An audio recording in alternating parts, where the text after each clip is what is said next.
Help others. Like, subscribe, and ring the bell for notifications.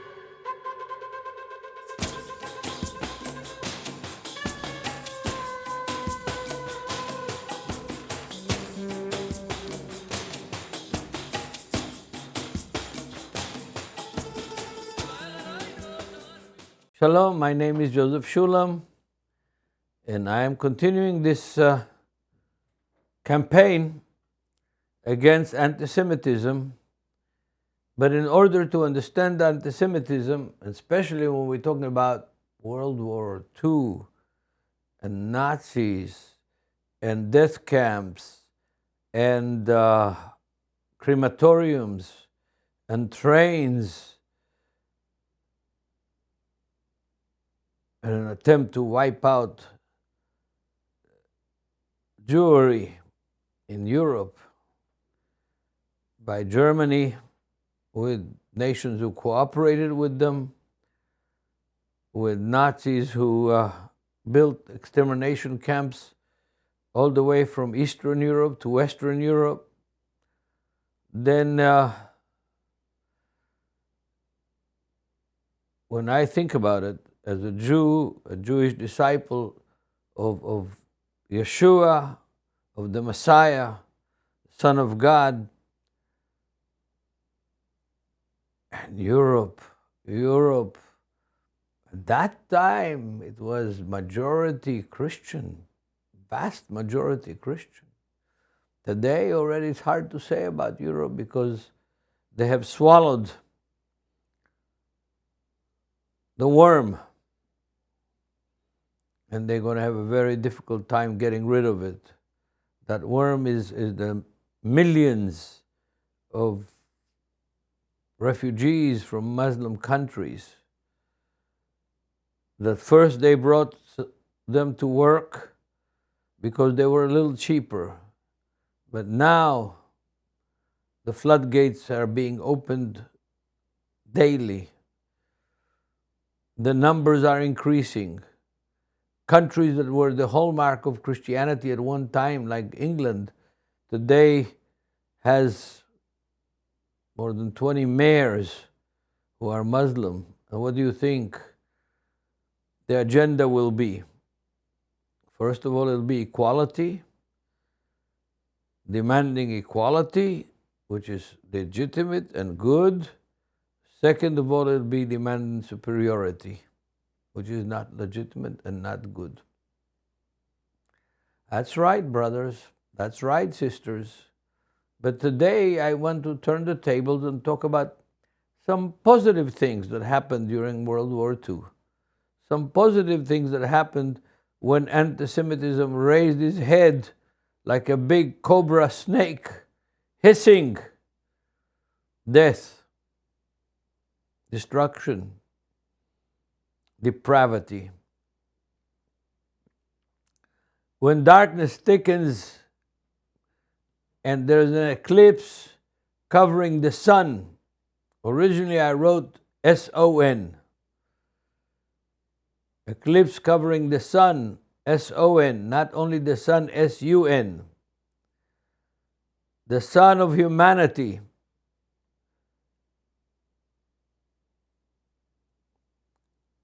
And cruelty and depravity of humanity is expressed in the cruelest, systematic, planned, organized, executed by one of the most cultured nations in Europe, at least until that time in the middle of the 20th century. This time, the smoke and the smell that is wafting in the air is human flesh, the flesh of mothers and children, roasting in the fire of hate and justified by Christian priests who are blessing the Wehrmacht and the officers that are guarding those death camps on the land of Germany, Belgium, France, Holland, all the way to Eastern Europe.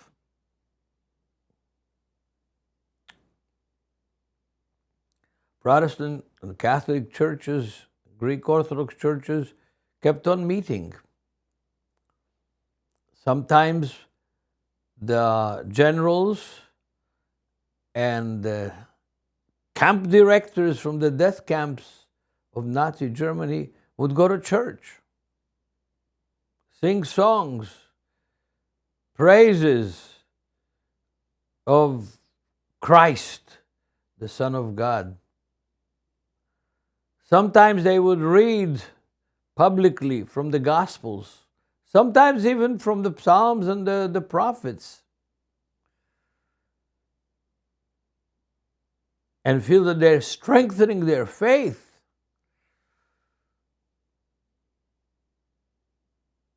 While wearing the Nazi and the SS uniforms with pride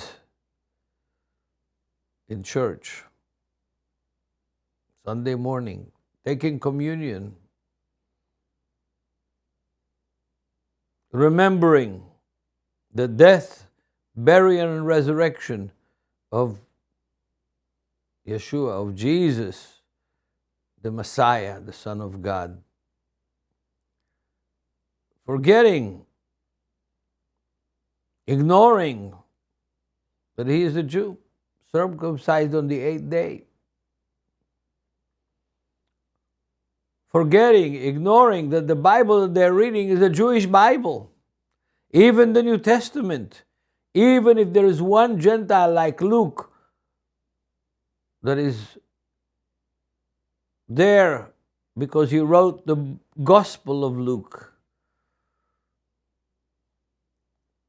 it's a Jewish gospel. There is not a Christian in it.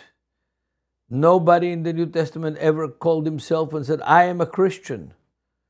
But so many, including the Apostle Paul, says 5 times, I am a Jew, I am a Hebrew, I am from the tribe of Benjamin, circumcised on the 8th day, like Jesus in Luke chapter 2. So this kind of boggles the mind of any intelligent person. How is it possible that these people who are hating Jews, killing Jews, wishing to annihilate the Jews off the map of the world, on Sunday morning, on Christmas Eve, and Easter,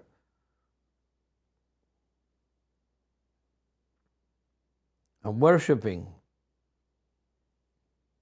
a Jew? A Jew that not only was a Jew, but is a Jew, and is coming back to Jerusalem, not to Antwerpen, or Amsterdam, or Lisbon, or Auschwitz. Yeah. So those dark chapters where the chimneys of the death camps were blowing smoke with the smell of human flesh. Women and children and old people and young people, crippled and healthy.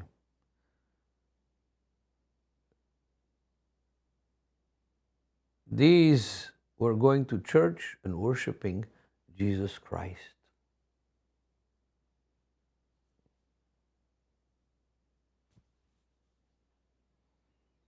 Doesn't it boggle your mind? Doesn't it say to you, listen, as a Christian, I believe in Moses, in Abraham, Isaac, Jacob, Joshua, King David, who wrote the Psalms, Solomon, the wise man.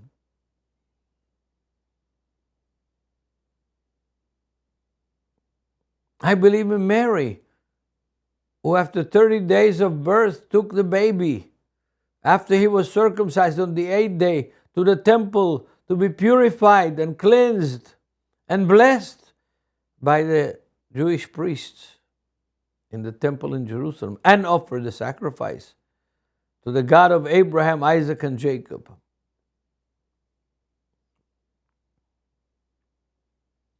Yes, that boggles the mind. Nazism, World War II, anti-Semitism in the Inquisitions that lasted 300 years plus, and literally we don't know the number of Jews that were burned, tortured, killed, maimed.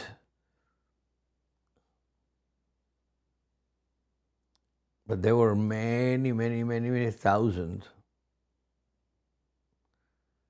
And then you think about those Jews that converted to Christianity and remained Jewish. Yes. And you think of the events that started the Holocaust, like the Kristallnacht in November, when mobs stormed synagogues, broke windows, set the synagogues on fire, took the Bibles, the books, the holy books, the prayer books, and threw them in the middle of the street and burned them, and sang and danced around the fire. In 1821, it was a Jew who converted to Christianity, Heinrich Heine, lauded and praised as one of the important poets in German language. That Jew, Heinrich Heine, is the one that said years before the Kristallnacht in November. In 1821, he said,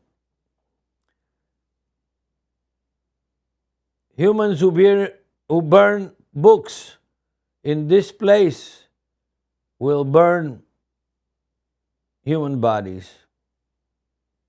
Yes, and it happened. And it happened. So Nazism, anti-Semitism, authoritarianism, and almost all the other isms that we know are not good for humanity.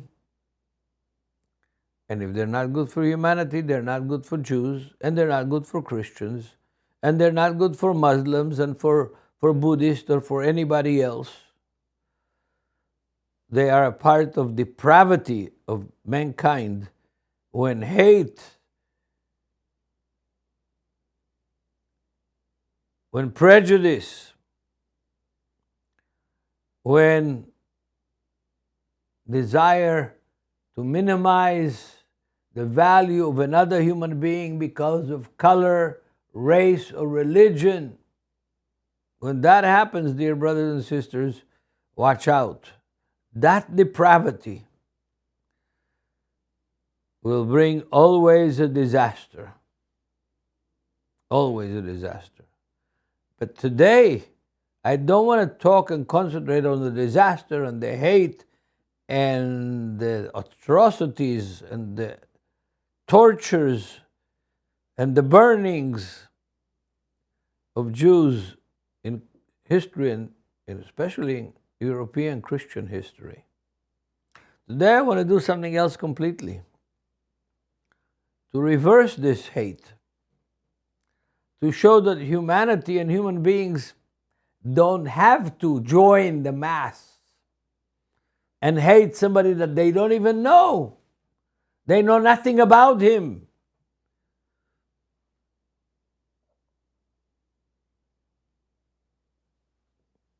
There's nothing new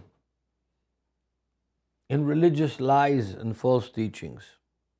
There's nothing new in religions who try to separate, divide, confuse by pointing on others as inferior, and some races or nationalities are superior.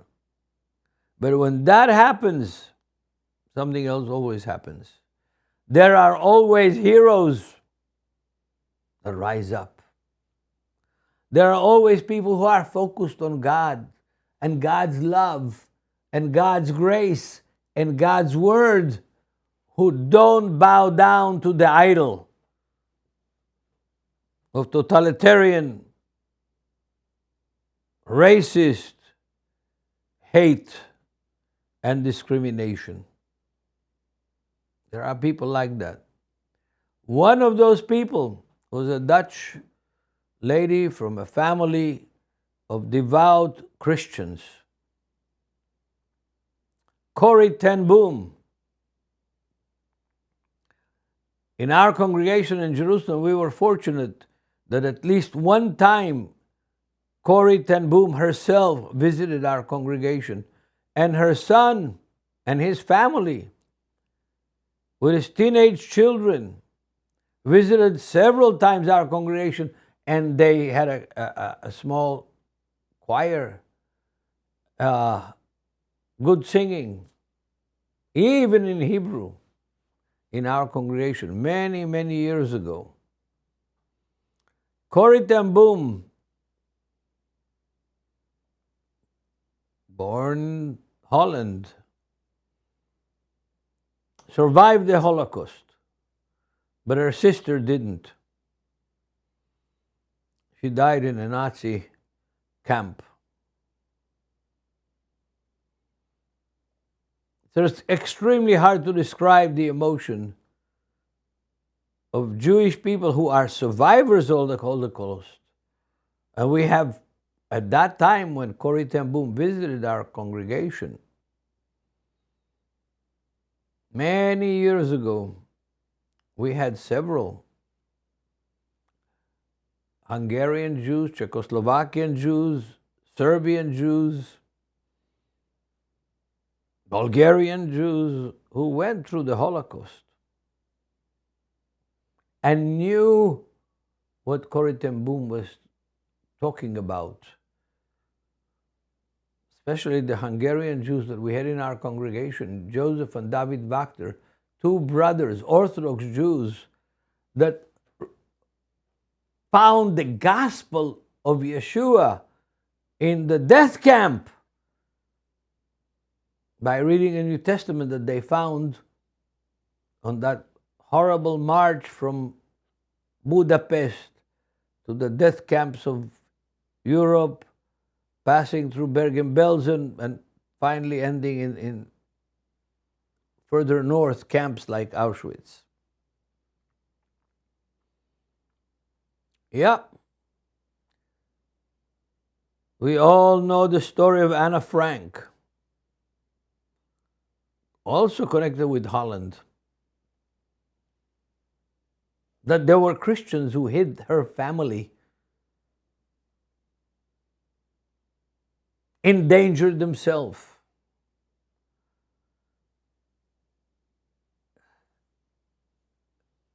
And Corrie ten Boom was not Jewish. She was Christian. And because she was Christian, she resisted the Nazi anti-Semitic onslaught on the Jews of Holland. And not only Holland. Yeah. And this is what this recording is, this is what this teaching is about.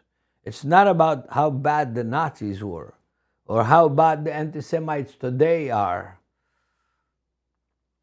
It's about heroes that rose above the ashes and the smoke of the crematoriums and stood for what is good and righteous and right from God, and stood with the victims of the Holocaust and fought for the victims of the Holocaust. So it's a kind of teaching in favor of people like Oskar Schindler, who was a scoundrel.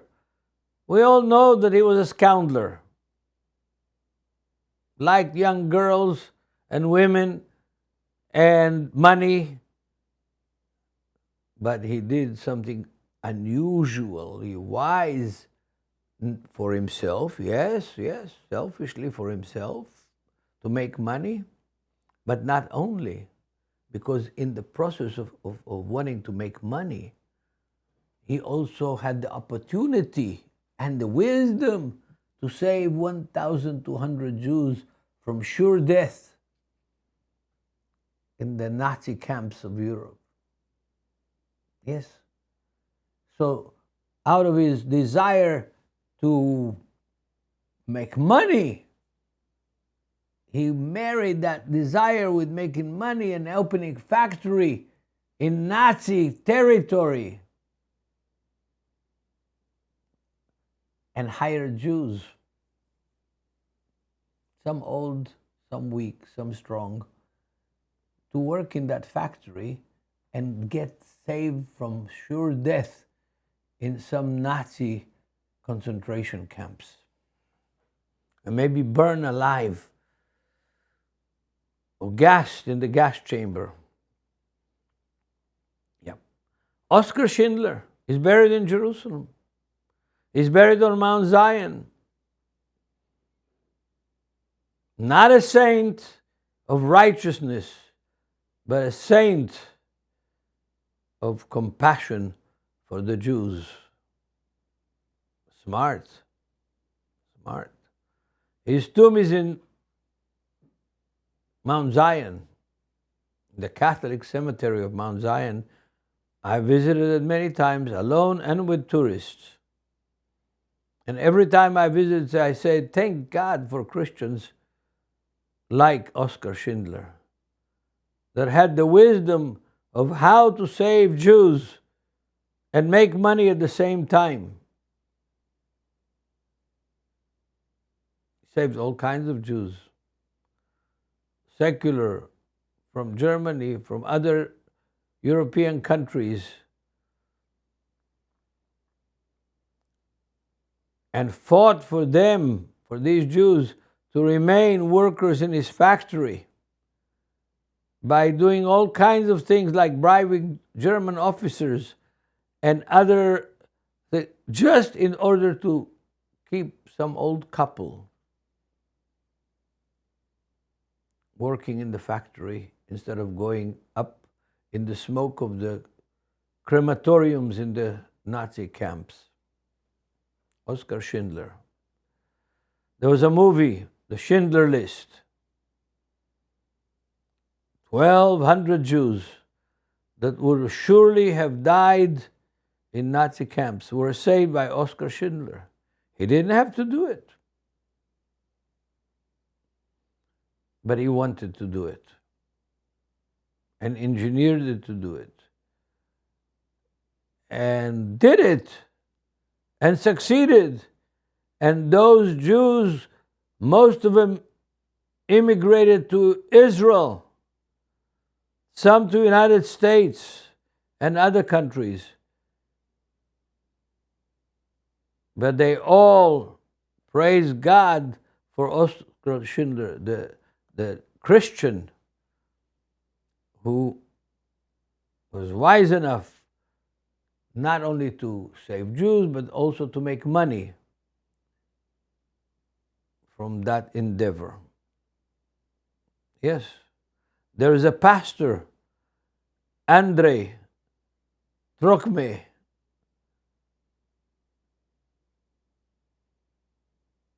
Yes, Andrei Trokme was a pastor in a village.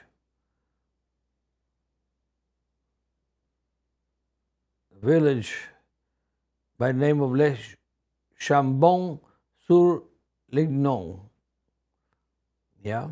Pastor Trokme and his congregation risked their lives to hide and rescue thousands of Jewish refugees, especially children, during the Holocaust. Nobody made them do it. Why did they do it? They did it because they understood that you can't worship the King of the Jews hanging on a cross and at the same time ignore his brothers and sisters and cousins, the Jews. They understood that it doesn't make sense to believe in Jesus as the Messiah, as the Son of God, as the Savior, and at the same time ignore the unrighteousness that your own countrymen and the Germans and the Austrians and the Italians were doing to the Jews. It didn't compute, as they say, in the mind of Pastor Andre Trocme. There are many others. The Yad Vashem Museum in Jerusalem is full of more than 6 or even maybe now 7,000 who endanger their own lives to save Jews. Yes. For example, Titus Brandsma, a Dutch Carmelite Catholic friar and a professor who spoke out against the Nazi regimes and policies and defended Jewish rights. He was arrested and died in Dachau together with the Jews. He chose, as a Christian Catholic monk and a professor of theology, to die with the Jews than to live with the unrighteousness and evil of Nazi Jew haters. Believe it or not only Christians, we have even Albanian Muslims. Albania was largely a Muslim country. Albanian Muslims, families of Muslims who sheltered and protected Jewish refugees, and sometimes at a great personal risk because the Germans entered Albania on the way to Greece. And they were looking for Jews everywhere, not only in Germany and in Western Europe. They were looking for Jews everywhere. Albanian Muslims endangered their lives and saved Jews and hid Jews and fed Jews and protected them from the Nazis who were looking Jews under every nook and cranny just so they could kill them. Even though they were total strangers, even though they walked on two, even though they had mothers and children and fathers and grandparents just like them,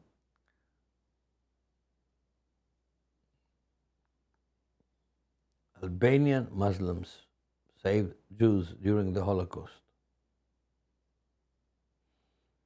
But there were a lot of individuals, famous individuals, who became famous because of what they did during the war.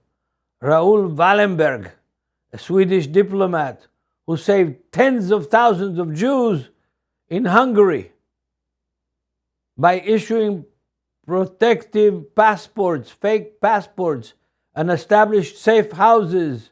Wallenberg saved the lives of these Jews before disappearing in Soviet custody.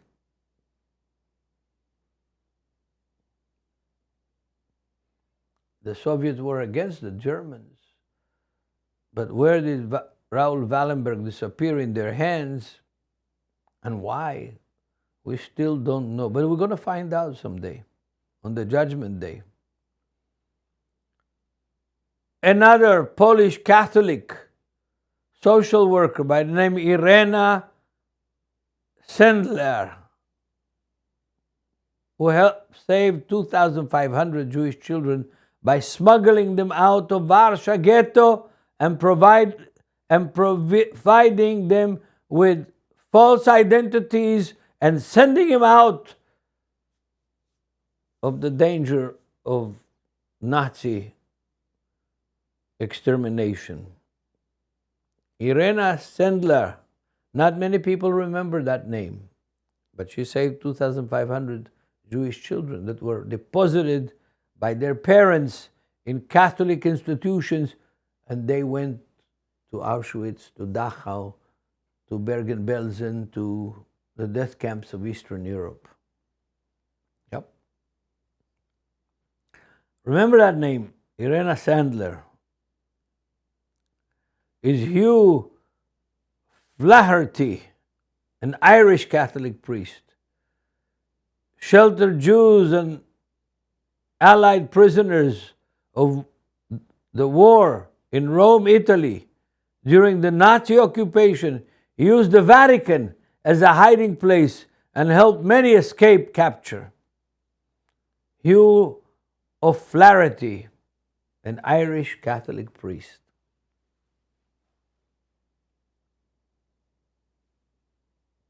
Dear brothers and sisters, people don't know this. They think that all the Germans hate, all the Christians hate us, everybody hates us.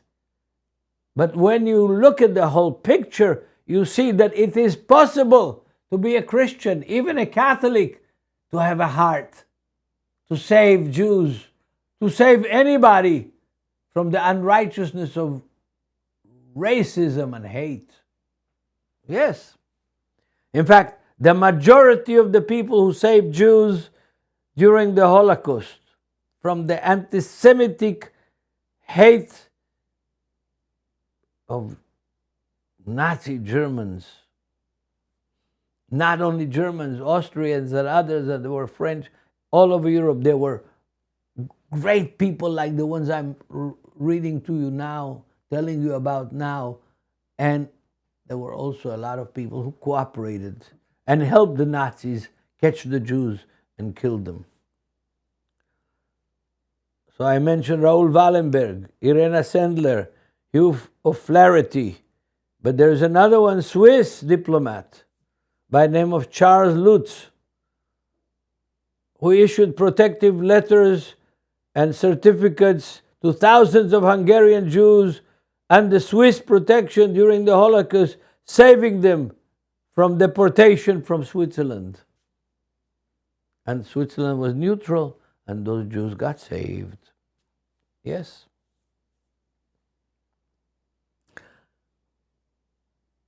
Simon Arnold Libster, a French Protestant, who, along with her family, provided shelter and assistance to Jews and resisted Nazi regime in France.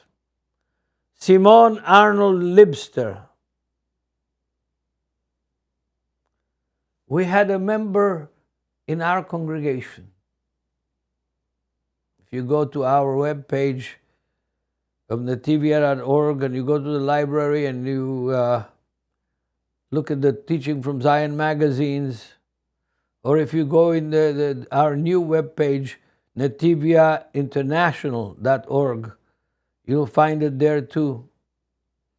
Teaching of Zion magazine, that I've been the chief editor and the chief writer, and it was my idea, and I started it years and years ago. You'll find a magazine that has the family Gerasimov in it. Amfiam Gerasimov came from Riga. He was the postmaster of Riga. And he was a Christian, not a Jew. A devout Christian, with a devout Christian family. He and his son, Raphael Gerasimov, that was 14 years old, did wonders in the ghetto of Riga to help the Jews. To help the Jews in many ways, from providing money for medicine and for food, and helping some escape, and hiding for families in his summer cottage in the forests of Latvia, and feeding them for 3 years, 16 people. 3 years, but as the chief director of the post office, he could put the food in mail bags and send them to these people. And among these people, there was a very famous factory, a very famous family called Berger, and they had a young teenager boy called Joseph Berger, and he became an artist, very famous artist, and painted very special style that reflects both the joy of survival and the pain of the Holocaust. Yossi Berger was saved by Jan Gasimov, a non-Jew, a Sabbath-keeping Christian. Subotnik, in Russian, immigrated to Israel with his family, all 4 families. And they went to Yad Vashem Museum of the Holocaust and gave Amfian Gerasimov's name and all of the members of his family, and he and his son and other members of the family from Riga immigrated to Israel, received pension as people, Christians, non-Jews, who saved Jews, and State of Israel appreciates it. And until he died, but he was a member of our congregation many years, when our present leaders, Yuda and Daniel, were small kids, 5, 4, 6, 10 years old. Every service, Amfian Gerasimov came with pockets full of candy and gave to the little children. Yes, we know him personally, and we know his family personally, and those that are still in Riga. Yeah, Amfian Gerasimov. He brought 4 other families with him that he saved in the Holocaust. Immigrated to Israel, the more distant relative of his. Also believers in Jesus. Yes, it's important not only to speak about the evils that happened to the Jews in Europe, but it's important to know that there were Christians, real Christians, that stood with the Jews, endangered their own lives, the lives of their own families, and fed the Jews and protected the Jews because they knew that it is wrong for Christians to hate and to be racist. It is wrong for Christians to abandon another race, and especially the Jews. That is the race of Jesus Christ, of King David, of Solomon, of Moses, and of the apostles of Jesus Christ. Yep, it's wrong. And Christians today have to mobilize against the anti-Semitism and stand and protect the Jews in their synagogues and in the streets and in the towns and in the jobs that they work, and voice their objection to discrimination and racism and persecution of Jews. If Christians rise up to that, there will be no anti-Semitism. There will be no racism. And Jews are not going to be beaten in the streets of New York or Berlin or Amsterdam because they are Jews. And the State of Israel is not going to give advice to Jews. Don't wear a kippah on the head. Don't wear a Star of David on your neck. Don't wear any religious Jewish symbol, so that you save your life, save trouble, save getting beaten up on the streets of Europe, where no little blood was shed in European history, Jewish blood.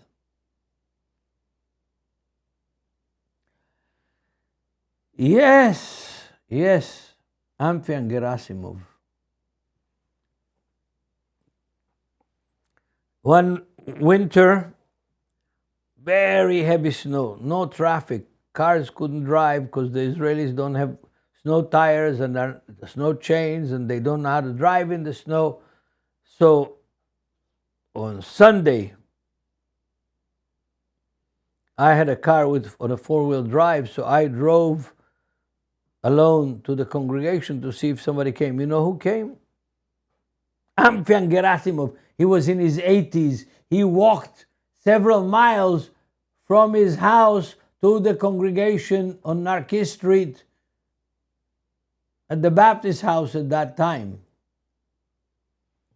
I was surprised to see him, one of the oldest members of our congregation. He walked. The young people didn't. Jan Gasimov. If you go to the Museum of the Holocaust in Washington, you see the list of how many people in Latvia, in Riga, how many people saved Jews. There were only 7 in all of Latvia, not only in Riga. At the top of the list is Jan Gasimov. He has a tree planted in Yad Vashem in his name. He received a pension. He has a plaque, and his story is well documented in Yad Vashem, the Museum of the Holocaust in Jerusalem. Gabriel, his son, until recently, he was alive, very old. I am 78, and he was a lot older than I was. And he had Alzheimer's. I think he died recently, but I'm not sure about that. Gabriel Gerasimov. God bless the whole Gerasimov family in Israel and in Latvia. But there were Christians that even not only saved Jews, they even sacrificed their own life for their support of Jews and for their anti-racism and anti-Semitism of the Germans, the French, and the others, like the Italians, who hated Jews and delivered them to the death camps. Dietrich Bonhoeffer, very famous name, professor of theology in Germany.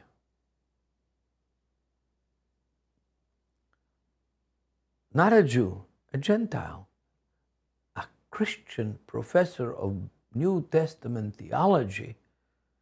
He chose to go to the camp with the Jews. And in 1945, in Flossenburg concentration camp,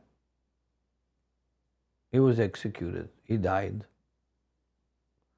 Maximilian Kolbe, a Polish Franciscan Catholic friar, priest, volunteered to take the place of condemned prisoner in Auschwitz in 1941 and died in the camp as a result.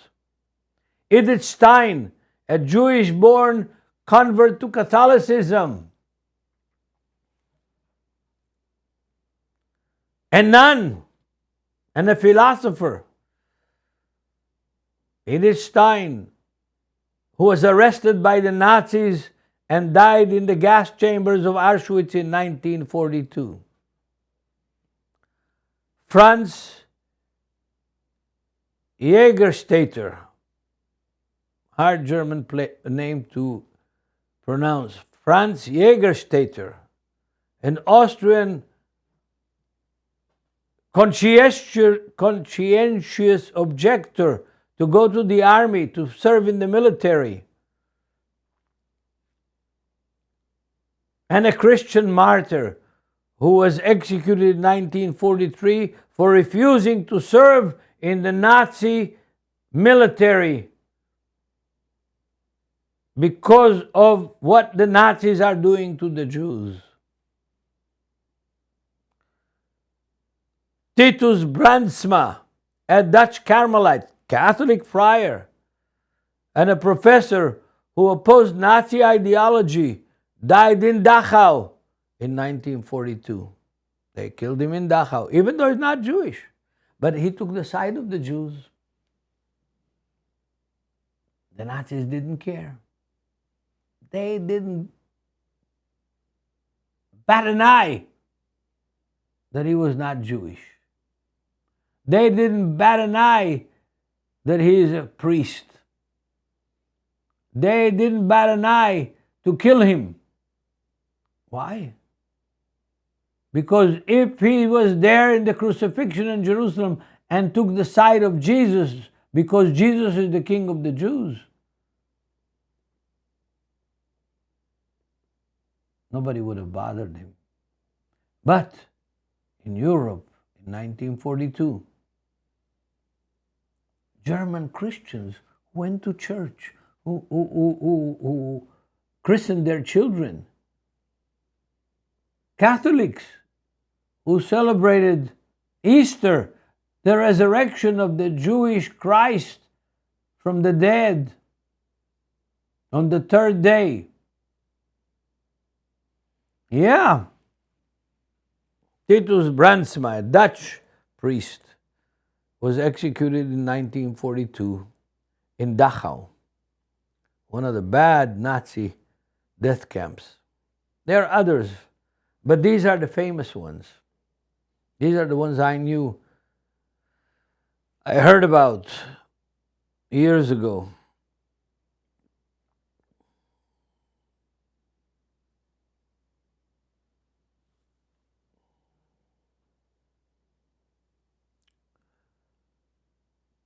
Hatred, racism, whether it's against the blacks, or yellows, or reds, or Jews, or Arabs, or Muslims, or anybody, is an evil. It is a scourge. It is something that needs to be forgotten and wiped out from the face of the earth. People have no right. All of us are creatures from God. If God wanted me to be tall, blonde, Swedish with blue eyes, He would have made me a Swede or a Norwegian. But no, I'm a Jew to Jewish parents that were not blonde, not tall, and not Swedish. Bulgarian, Jews.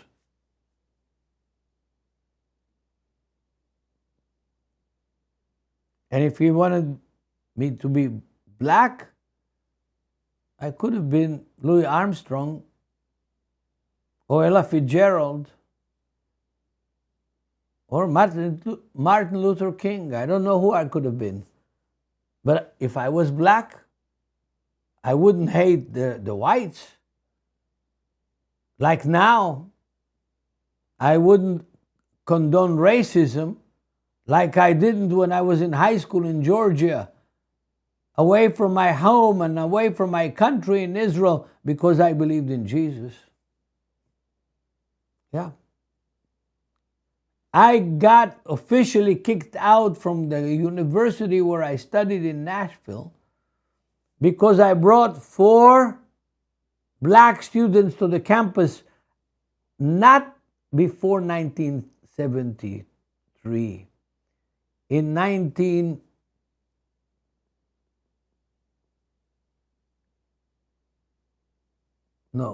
not before, sorry, brother, sorry. Not before 1964, before the Civil Rights Bill.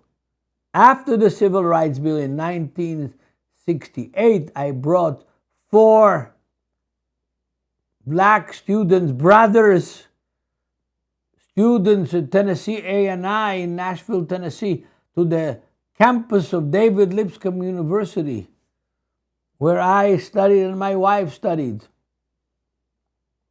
The next day, the dean, who was gay, invited me to his office and said, "Joseph, pack your bags and leave. We don't want you here." Why? What did I do? You tried to destroy the school. How did I try to destroy the school? You brought black students on campus. I said to him, okay, I'm from here going to the main newspaper in Nashville, Tennessee, and reporting what you did and what you said. A few minutes later, the president of the university, who was Greek, sent the other dean, the dean of students, to call me to go in. I said, I'm not going in. I took 2 professors with me, very famous professors in the university and in the academic world altogether. And he said, Joe, no, Dean Craig didn't really mean it. because he knew that if I go to the newspaper in 1968, 4 years after the Civil Rights Bill, this university would have sunk and today wouldn't even have existed. Today my grandson studies there. Racism is an ugly thing, and Jews more than any other nation, for longer than any other nation, longer than any other race, have suffered from racism, from Nazism, from discrimination, from hate. Even though Jesus of Nazareth is still a Jew, and they worship him, but they hate his brothers and sisters. Yes. There were other people, some of them Jewish disciples of Jesus, of Yeshua. Some of them converts to Protestantism, became priests, and they were taking on Sunday morning off their pulpits. Pastors, Lutheran pastors, Jewish. They were taken out of their pulpits by the SS on Sunday morning and shipped to the death camps, never to be heard of again. There was Giselle Pearl, a Jewish doctor, gynecologist, woman who survived Auschwitz. Dr. Pearl was saved by a Catholic nun from the death camp. There was Sister Maria Rostovska, who helped people escape from the gas chambers and provided crucial assistance during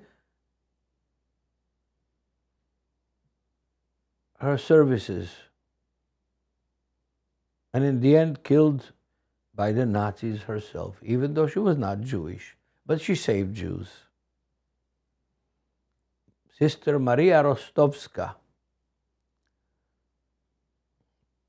I already mentioned Andrei and Magda Trocme, Protestant pastors in French village, in Chambon-du-sur-Lignon. I can continue mentioning people. Christians who saved Jews, who sacrificed to save Jews. Among them, Father Bruno Reinders, Father Bruno Reinders, a Belgian priest who saved 400 Jewish children during the Holocaust and provided them with false baptismal certificate. Didn't baptize them, but provided them with false baptismal certificate as Christians, and found shelter for them in Catholic boarding schools and convents. Father Bruno Reinders. Princess Alice of Battenberg, very famous family, Battenberg. The Duke of Edinburgh, Prince Philip, the mother of Prince Philip, the Duke of Edinburgh, Princess Alice, sheltered Jews and Jewish families in her Athens home during the Holocaust. She took them to her home, the princess, in the palace. Risking her own safety, she recognized as righteous among the Gentiles by the Yad Vashem Museum and given a stipend and having a tree planted in her name. The Princess Alice of Battenberg. There are more. Of course, all the ones that I know and all the ones that others have registers of Gentiles, priests and pastors and Christians who help Jews and shelter Jews. There are many more. We can't give all the names of all of them, but I just wanted you to know that there were Christians that had courage, that there were Christians who were willing to sacrifice in order to save Jews. That there were Christians who hid Jews and fed them for years, like Jan Gasimov in Latvia. Today, dear friends and brothers and sisters, anti-Semitism is growing exponentially. The Time magazine from March 11, 2024 is what made me wake up and do this series. Yes. God bless you all. I'm going to continue, but the time is short. I already spoke nearly an hour. Please listen, and please go to the Nativia International website and contribute their money. Not blood, money. So that we at Nativia can arrange and hire PR companies to get us on television and on radio and write articles of the same material that I'm teaching here, so that the world will know that it is enough to stand by and watch anti-Semitism grow by dozens of percent. And where? In the university campuses. Those are going to be the leaders of tomorrow. And if they are not taught better and stopped, other Holocausts are going to pursue. Not only for Jews, for anybody that they decide that they don't like. So let's stop it. Help us. Pray with us. Learn with us. God bless all of you. Amen. Help others, like, subscribe, and ring the bell for notifications.